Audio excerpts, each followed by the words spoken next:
An empty tomb. According to John's account of the resurrection, Mary Magdalene, one of Christ's women followers, arrived back at the tomb very early on Sunday morning while it was still dark. And when she reached it, she saw that the stone had been rolled away. In shock, she ran to tell the other disciples. Peter and John both ran to the tomb, with John out ahead. When Peter got there, he went inside and found something truly remarkable. The strips of linen that had been wrapped around Christ's body were in one place, and the covering wound around his head in another. It was all left like a chrysalis case after the butterfly has emerged. Puzzled about what they had seen, Peter and John went back to their homes, but Mary Magdalene lingered at the tomb, weeping and looking inside. John records her testimony that suddenly she saw two angels sitting where Jesus had been laying. They asked her why she was crying.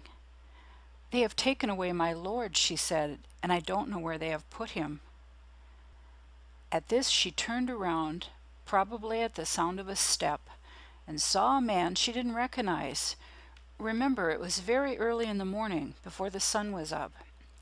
He asked the same question as the angels. "Why are you crying? And who is it that you're looking for?" Thinking the man to be the gardener, Mary said, "Sir, if you have carried him away, tell me where you have put him, and I will get him." The man said only one word back, "Mary." He knew her name, and suddenly the sound of his voice saying her name flooded her with the realization that this was her teacher. This was Jesus. She just wanted to hold on to him and never let him go. But instead, Jesus gave her an assignment. She was to go to the disciples who were hiding and tell them that he was alive. And so she did. There was now no doubt in anyone's mind that the tomb was empty. But why and how? In the final analysis, there are only two possibilities. The first possibility is that Christ's body was stolen. But who would do that? Let's look at the cast of characters and what their motive could have been.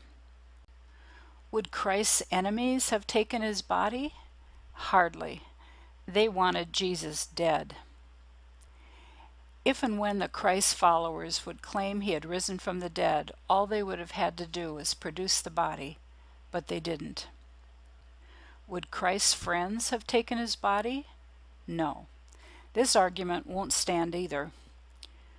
Christ's followers soon became transformed men and women who went all over the known world, proclaiming that Jesus was the Son of God and that he was alive because God had raised him from the dead.